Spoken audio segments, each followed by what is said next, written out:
नमस्कार दोस्तों। स्वागत है आपका हमारे चैनल अनजानी सच्चाई में।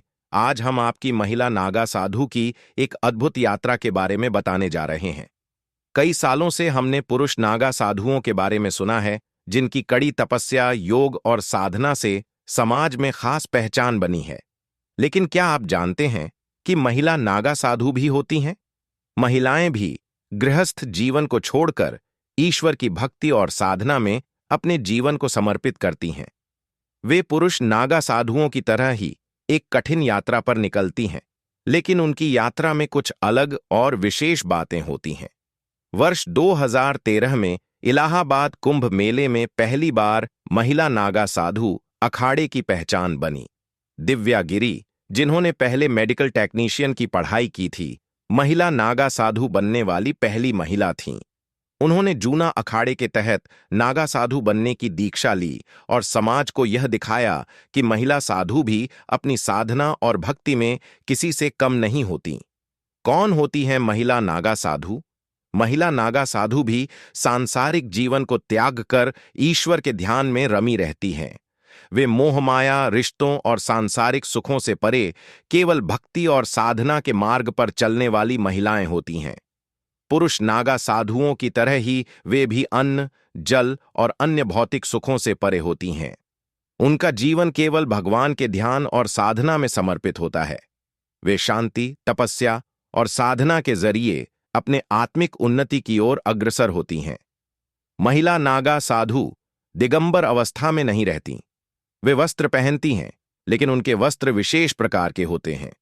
महिला नागा साधु के लिए यह नियम है कि वे केसरिया रंग के वस्त्र पहनें, जो उनके साधना और भक्ति का प्रतीक होते हैं।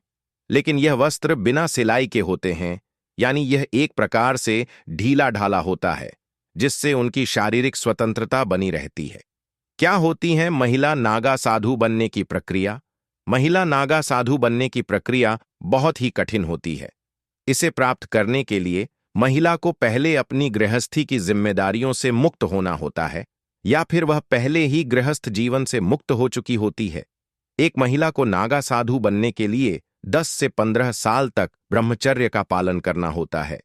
इस दौरान वह अपने गुरु और अखाड़े के रमता पंचों को यह विश्वास दिलाती है कि उसने पूरी तरह से सांसारिक मोह को त्याग दिया है और केवल ईश्वर की भक्ति में समर्पित हो चुकी है।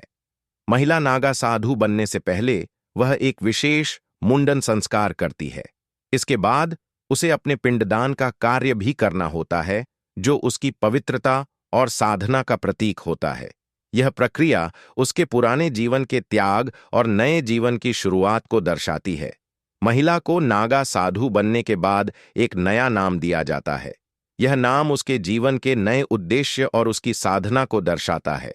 नागा साधु बनने के बाद वह अन्य साधुओं से अलग होती है। हालांकि वह दिगंबर नहीं रहती, लेकिन उसकी साधना में कोई कमी नहीं होती।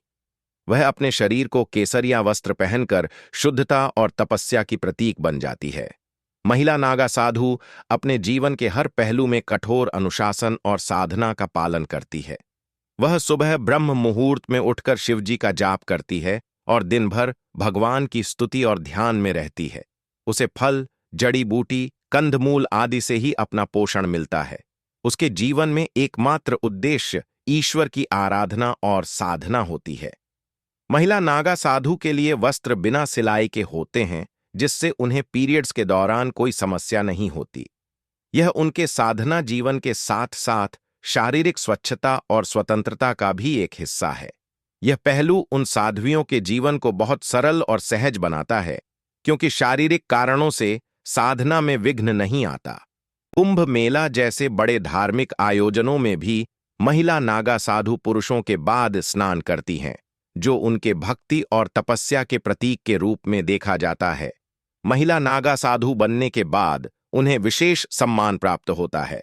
वे माई, माता, अवधूतानी या नागिन जैसे सम्मानजनक नामों से पुकारे जाती हैं। उनका दर्जा अन्य साधु साध्वियों से ऊंचा होता है और उन्हें समाज में विशेष प्रतिष्ठा प्राप्त होती है। महिला नागा साधु की यात्रा एक प्रेरणा है कि महिलाओं को भी समाज में अपने स्थान और सम्मान के लिए संघर्ष करना होता है। वे पुरुषों से किसी भी तरह से कम नहीं होतीं। उनका जीवन केवल तपस्या, साधना और भक्ति के मार्ग पर चलता है, जो हमें यह सिखाता है कि भक्ति और आत्मज्ञान की कोई जेंडर नहीं होती। दोस्तों, अगर आपको महिला नागा साधु की अद्भुत यात्रा पसंद आई हो, तो हमारे चैनल अनजानी सच्चाई को शेयर और सब्सक्राइब करना न भूलें।